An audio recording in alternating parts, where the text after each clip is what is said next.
Hey, and welcome to this lecture. Here we're going to be talking a little bit from a step back about why we feel VR sickness. In the last lecture, we fixed up our control and movement, but if you've moved around the scene even just a little bit in that architectural visualization, you will know that it is not a comfortable way to move around in VR.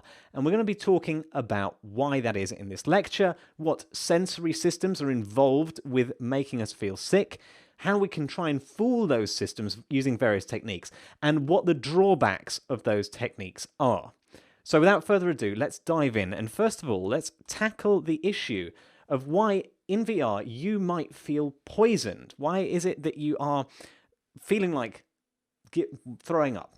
That's because you might feel poisoned. Your body is programmed to think that you're poisoned. It's very much the same mechanism as seasickness or car sickness. It is the same thing.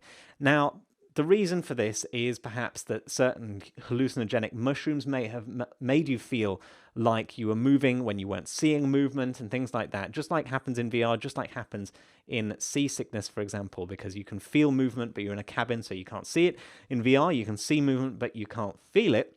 So your body might think that you've been poisoned and it might be trying to get the poison out of your system. At least that's the best kind of evolutionary guess that people are giving it. Now, what senses have to agree? I've already said basically that you see movement and you can't feel it, or you feel movement and you can't see it. Now, to be precise about this, we're talking about the visual sensory system, so everything to do with the information coming from your eye, so I can see movement, I can see cars rushing past me. That's why sometimes you get a bit of a lurch. If you're sitting in a train and the train next to you starts to move, sometimes you'll feel like it's you moving and not the train next to you because you don't have a reference point. That's your visual system playing tricks with you. Then is the vestibular system, which is actually your inner ear. We'll talk a bit about that a little bit more, but it helps you with detecting acceleration and also orientation.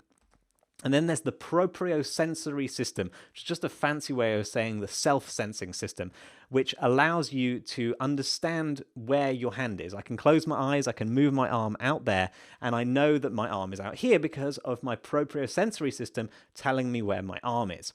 So that is a way of us knowing whether we should be moving because we are running or we are sitting down, sitting still. Okay, so let's just go over the visual system again just a little bit. There's more to the visual system than just your eye. There's a lot of neurons even behind your retina doing some processing. So there's lots of ways that we can fool the visual system other than just covering up your eyes. We can do lots of things.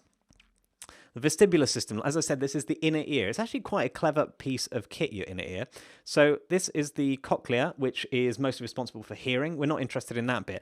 We're mostly interested in these funny looking loops up here. You'll notice that they're kind of interesting. They look like a 3D coordinate system, don't they? They are orthogonal to each other. They are at 90 degrees, each one from the other, these loops. And that's because it allows you to detect rotation essentially in 3 different axes. It also allows you to detect which way gravity is pointing, because gravity is essentially like an acceleration force, and it allows us to detect whether we're accelerating forward or it can't detect constant movement. Nothing can detect constant movement, but it can detect acceleration. It can detect our orientation relative to the gravitational field of the Earth. So it's a very useful system and very hard one to trick. Then the propriosensory is just, as I said, a bunch of nerves, tells us not only, whether we're moving or not. There's also the somatosensory system, which just tells us, ouch, I've burnt myself and things like this. The propriosensory system is just a subset of that and tells us whether we're running, where our arm is at any given time, and so on and so forth. So that can be sometimes quite helpful. If you really stimulate the propriosensory system, you might be able to ignore about the other systems. So that brings us quite easily on to how do we make these systems agree when they're not actually agreeing. In VR, we've got a headset on and we're trying to move, but without actually moving the body. So they're never going to agree unless we do some little trickery. So step number 1 is we ignore it and let the nausea happen. Sometimes in certain situations it won't be very strong, so the user will just get used to it and not feel very nauseated.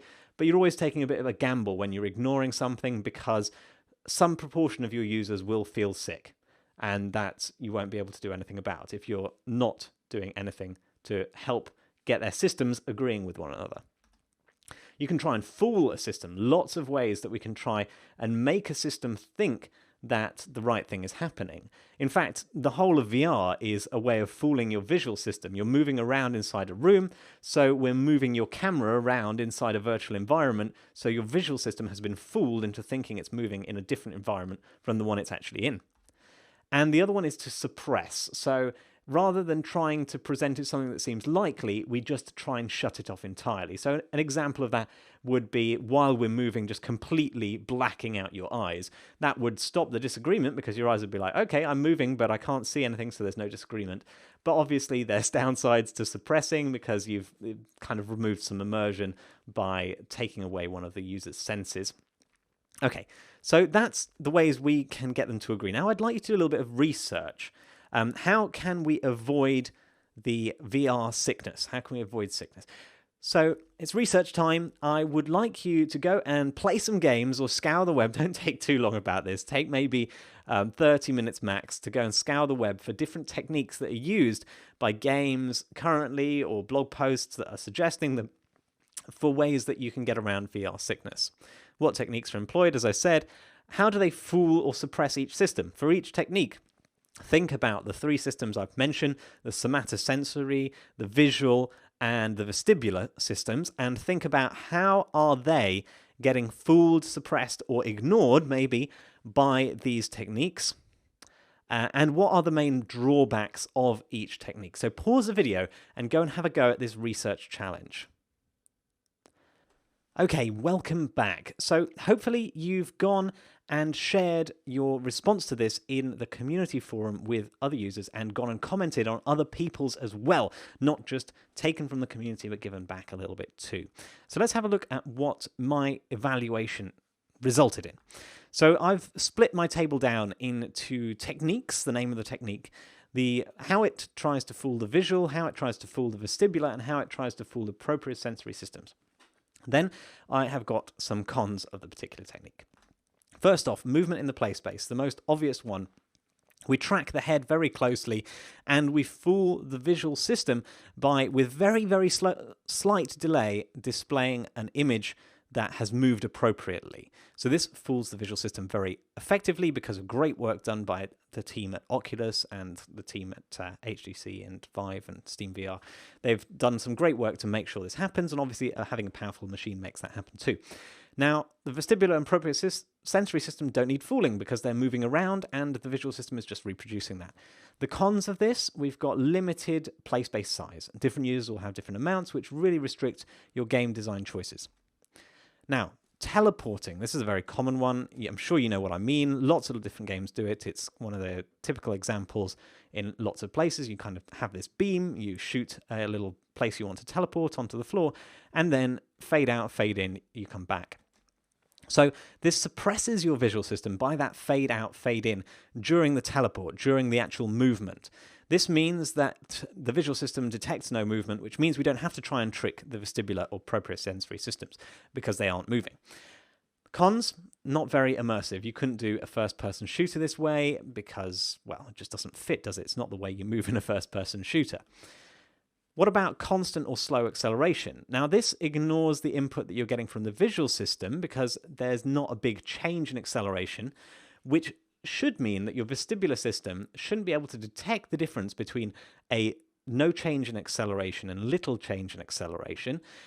But so that has minimized the amounts that the vestibular system can detect. Now, it should be pointed out that the vestibular system detects acceleration, not velocity. Nothing can detect velocity because of relativity and things like that. So basically, the visual system will be seeing movement, but because it's not accelerating movement, it's not going from stationary to moving, the vestibular system should be okay. But obviously, this limits your agility. You can't be accelerating, you can't be changing velocity. That's really hard to deal with, and every time you do change velocity, you're risking your users feeling slightly unwell. I haven't got any examples of games that use this, but it's just a general principle, really. Climbing. Now, this is a very, very interesting one. Some games are built around the notion of climbing, where you use your hand controllers to clasp onto different ledges, and there's some affordance given where you can clasp on. And then when you've grabbed on, you pull yourself up. Now, I think this works because it gives you a point of reference that is your hand, which you can see is moving the way that you expect it to. I think that's why it works in one sense. The other is, okay, it's ignoring your vestibular input. That's fine, maybe. But it's stimulating your hand movement in the propriosensory system, so that might be making you feel better about climbing. But also, it's not a very fast movement, so that also helps contribute to not feeling sick. Again, the con here is that it's only really appropriate for certain types of movement, such as climbing.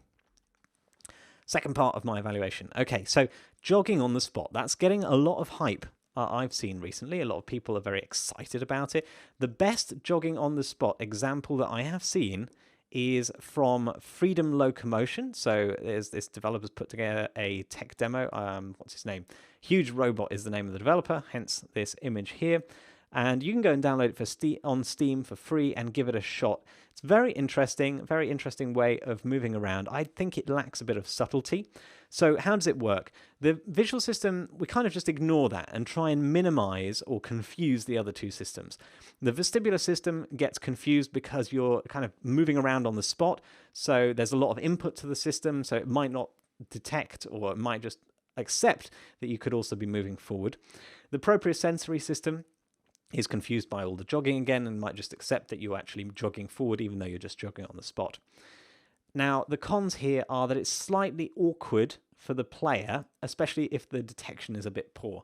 And sometimes it can be, even with Freedom Locomotion, which is a very good implementation. Sometimes you can be trying to move forward just a little bit and it moves forward a lot. And then there's this confusion between whether you're moving in the play space or you are moving by jogging on the spot. There's two ways of moving, which kind of makes things a little bit confusing as well. So this isn't quite polished yet, but is potentially very interesting as a way of moving around as a first-person environment and in a more engaged way. Cockpit simulations. Now, these are quite interesting. Why do they seem to work better than other things? So, for example, if you ever played Lunar Lander, that's quite interesting. You're able to take off, accelerate in this spaceship without feeling totally unwell. Why is that? Because you have all these fixed reference points around your vision. The cockpit itself is a fixed reference point. It also helps minimize your peripheral vision, and the peripheral vision is what is most responsible for detecting motion in your vision. So both that fixed reference point and the peripheral vision help. Why does the fixed reference point help? Because your body can latch onto that and say, okay, I'm not moving because that thing's not moving, rather than looking outside and going, oh goodness me, I am definitely moving, why am I not detecting it? So we can ignore the vestibular system, and we're sitting down in the simulation anyway, so the propriosensory system's kind of okay with that. If you've ever been in something with a cockpit, like a car, then it's probably fine and understands that. The cons here are that it still can't handle very jerky motion. If the outside starts spinning around like crazy, you're going to focus on that, and that is what's going to make you feel unwell. If you ever played Lunar Lander and you start spinning out of control at any point, then you do actually have to take the headset off. You really don't feel well, even though you've got your fixed reference points. And then finally, there's this concept of using blinkers when you're moving very fast to minimize your peripheral vision. Just black it out so that they don't take it into account as much in trying to detect movement. So a great example of this is Eagle Flight. It's a game by Ubisoft where you are basically an eagle flying around the world and sometimes darting in between little bridges that are very close like this that would usually make you feel really unwell and you would give up and feel dizzy very quickly.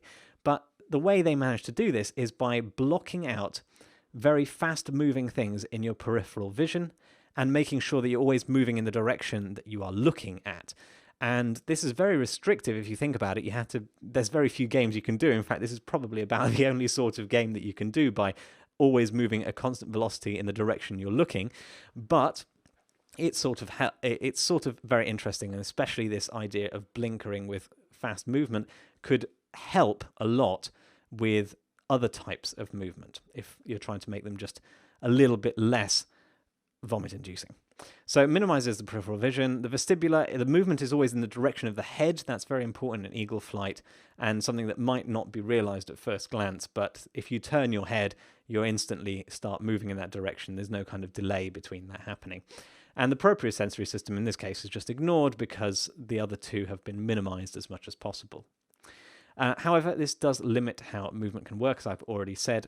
So it's you have to choose the right approach for your game, and there may be certain games which just aren't going to work very well in VR so far as the technology is limiting it at the moment. Okay, so that's my evaluation. I look forward to seeing yours, and we'll see you in the next lecture where we'll be having a go, actually, at putting together some form of teleporting in our play space. I'll see you there.